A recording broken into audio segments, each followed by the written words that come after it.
Sveiki! Šis video ir tiem, kam nepatīk atgriezties objektā un strādāt par velti. Gribi zināt, kāpēc pēc mēneša atslāņojās špaktele un lobās krāsa, kaut arī es pircis pašu dārgāko spaini. Nav vaina meistara rokās, bet pamatnē ir ļoti svarīgi izvērtēt pamatni. Svarīgi ir saprast objektā, kāda ir darīšana mums ar virsmu. Ja mēs neiedziļināsimies virsmas būtībā, tad sekas būs diezgan bēdīgas. Klients zvana, viss ir slikti, ir darbs jāpārtaisa. Krāsa lobās nost, krāsojums ir pleķains, svītrains, uz špakteles veidojās burbuļi.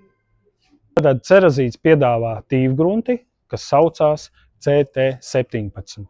Tā ir vispopulārākā grunts, ko mūsu klienti pērk. Tā ir tā saucamā tīvgrunta. Bet reizēm ir tas, ka celtnieki mazliet grēko, kad viņi liek visur, kur nevajag. Viņa ir domāta tieši uz uzsūcošām virsmām. Tas ir eģipsis, tas ir eštrika grīda, apmetumi, minerālie. Šī grunts ir iekrāsot dzeltenīgā krāsā, kas palīdz meistariem labāk redzēt, kā noklājās laukums.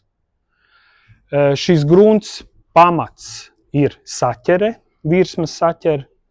Otrkārt, virsmas uzsūktspēja samazināt, lai krāsa mums tik strauji nežūtu un lai špaktele arī nežūtu, lai mēs varētu viegli viņu nogludināt.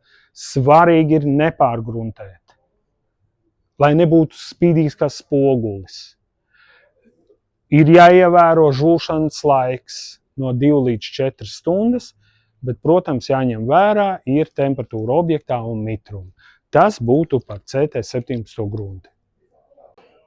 Tātad šī ir CN94 grunts koncentrāts. Tā ir tā saucamā smagā artilērija.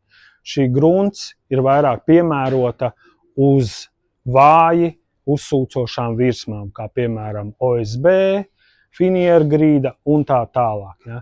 Šī grunts mēs nekādā gadījumā neatšķaidam. Ir gadījumi, kad viņu atšķaidīt var 1:3. Viņi ir zilā krāsā, lai mēs viņu ļoti labi varētu redzēt, kā viņi ir noklāta. Žūšanas laiks ir no 2 līdz 4 stundas.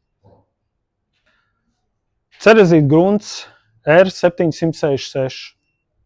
Tā ir tā saucamā turbo grunts. Viņai ļoti līdzīga nozīme kā šai gruntī, domāta uz bloķējošām virsmām un virsmas, kas ir vāji uzsūcošas.